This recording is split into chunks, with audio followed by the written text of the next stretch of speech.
are you someone that loves playing with garbage?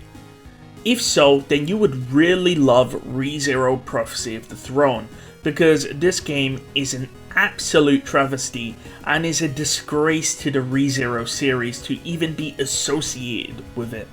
Now, most of you know that I'm a big ReZero fan, however, I can't actually defend ReZero Prophecy of the Throne as a game because it fundamentally has many flaws. Now, before I start my review on the game, I highly recommend that you watch my summary about the game so you know exactly what I'm referring to when I talk about what happens. Otherwise, you can just watch the review and we can sort of go from there. Either way, let's start with the game. So for those that don't know, ReZero Prophecy of the Throne is like an alternative take of Arc 3 of the anime. So this is when Subaru and Emilia go to the royal capital in the anime, and then you have the start of the royal selection, and this is where Subaru makes a giant sort of argument with Emilia, and that's when the entire series starts getting really good in the anime. However, in the game, this doesn't actually happen.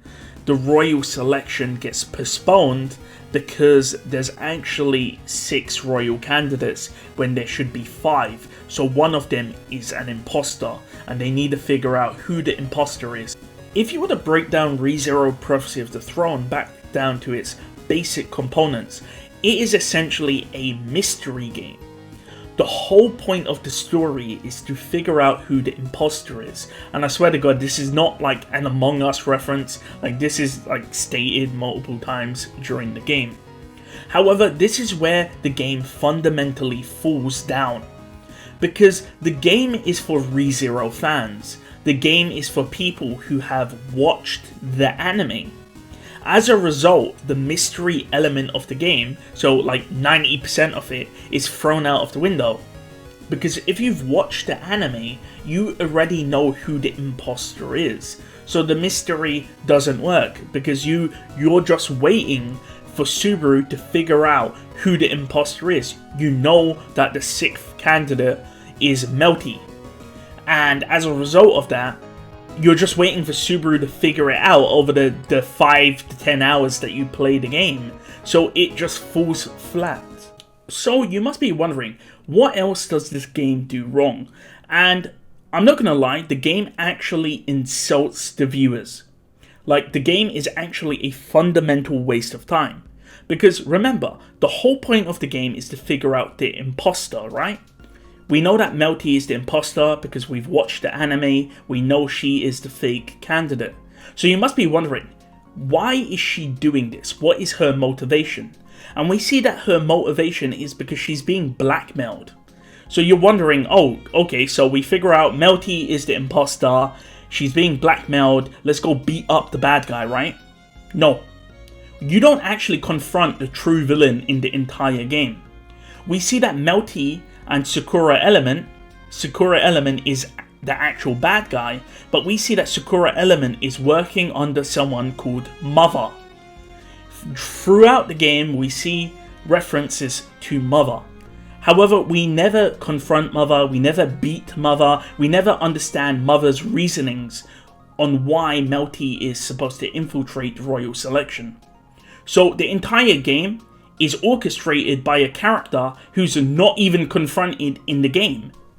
Yes, let me repeat that. The true villain of the game is not even in the game and is only referenced. And not only that, she's only referenced by a nickname because Mother is not her actual name.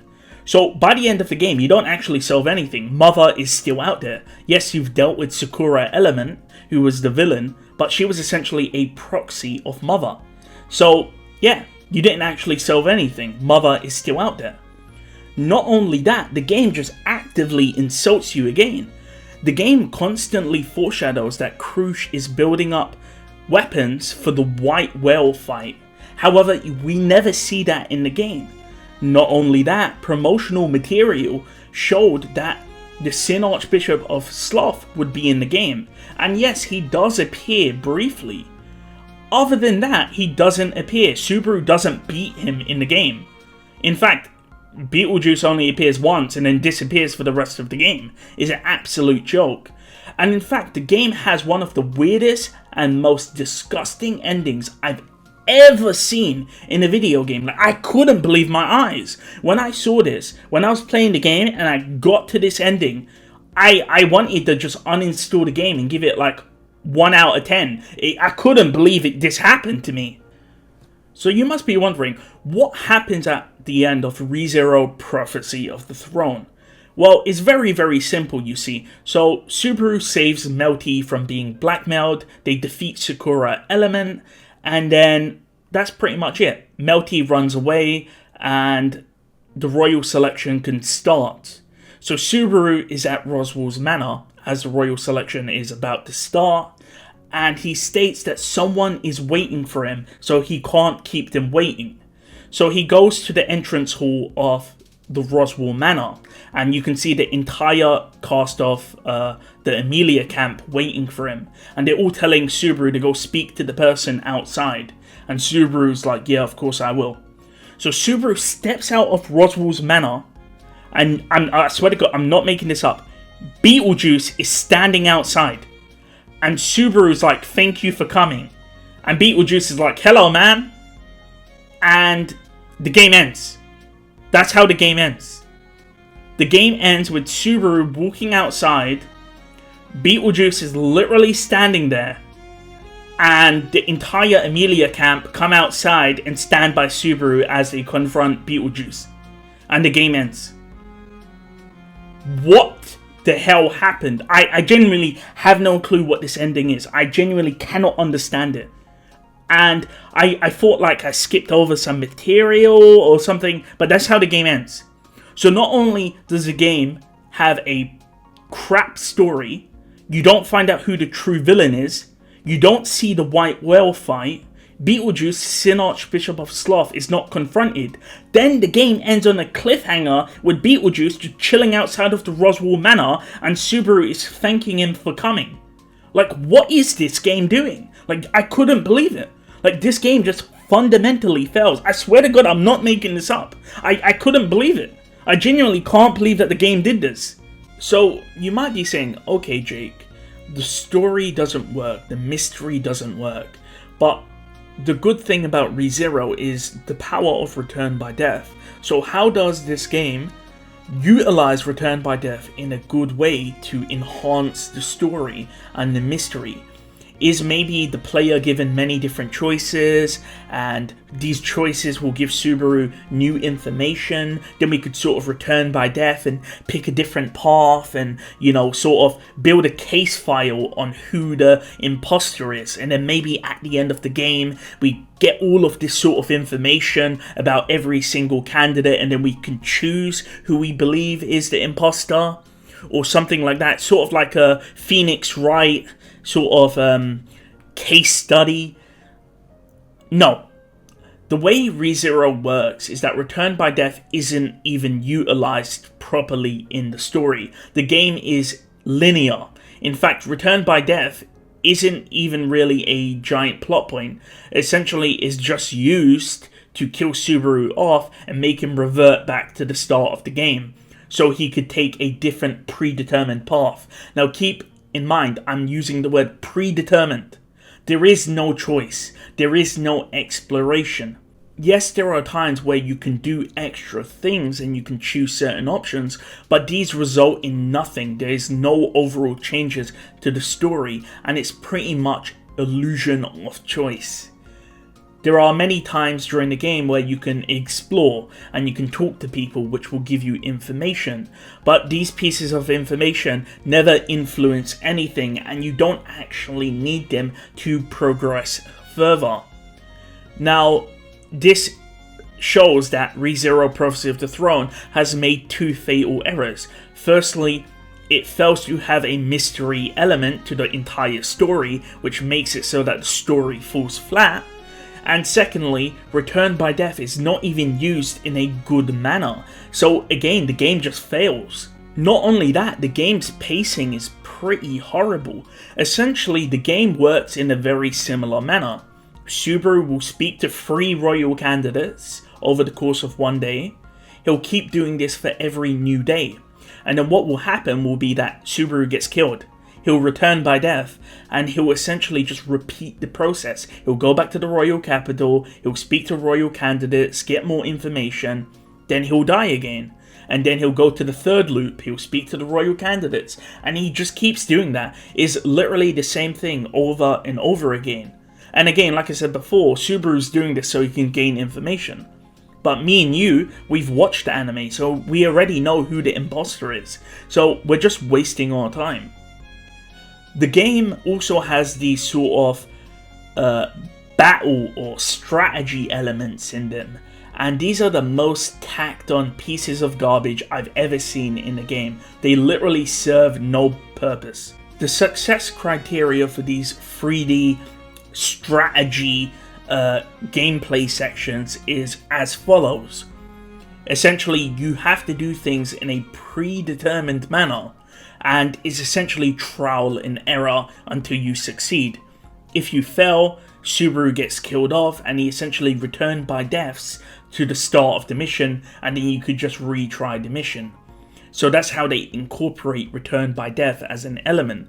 Now again, these missions literally solve nothing. They add nothing. They don't do anything. It's just there to pad out the game because the game is very, very short. Now, I've mentioned it before, but these events are trial and error. Now, you can sort of get around this by speaking to people. When you speak to people, you get hints. And before the mission, you can essentially use these hints to formulate a strategy. And this is how the developers and publishers have sort of called this a sort of strategic battle mission simulator or whatever. It's absolute garbage. But essentially all this does is highlight certain things on the 3D map that you can interact with. Otherwise, you just simply won't have the indicators. So yes, by exploring earlier and speaking to people, you get information which highlights things on the map. If you don't highlight anything, if you don't speak to people and get these pieces of information, you can simply still interact with the things on a 3D map, but they just simply won't have a highlight on them. So again, it's just terrible. It serves no purpose. ReZero Prophecy of the Throne is how to not do ReZero. It failed to utilize Return by Death as a coherent mechanic. It has bland added characters such as Melty and Salem and Puka and Sakura. They're all one-dimensional. They don't get fleshed out enough. Subaru's absolute Chad. He cannot do anything wrong. And of course, the entire story falls flat. It has an absolute trash ending. It doesn't tie up any plot points with the Sin Archbishop. It doesn't tie up the White Whale fight. We don't figure out who the true villain is, who is Mother. We don't confront her. The game is an absolute colossal waste of time, which is mainly preying on people's love for ReZero. Now, I do want to sort of go on a tangent. I know most of you love Return by Death as a sort of mechanic. So, if you want me to sort of rate ReZero Prophecy of the Throne, I'll give the game a 1 out of 10. A 1 out of 10. Avoid the game at all costs. Now, if you want to play a game which actually utilizes Return by Death as a mechanic, I recommend a game called Raging Loop, which is very, very similar to ReZero. The main character has Return by Death, and he uses his information that he gathers to essentially make different choices. It actually uses Return by Death in a good way, because it's kind of like what I was talking about earlier in the video, where you can make choices which gives you information. This information can then be used to make separate choices and give you even more information, so you could figure out who the true mastermind is behind what's going on in Raging Loop. So if you want to play a game where the main character has Return by Death and it's actually good and is actually a good mystery game, I would recommend you play Raging Loop. Otherwise, stay away from ReZero.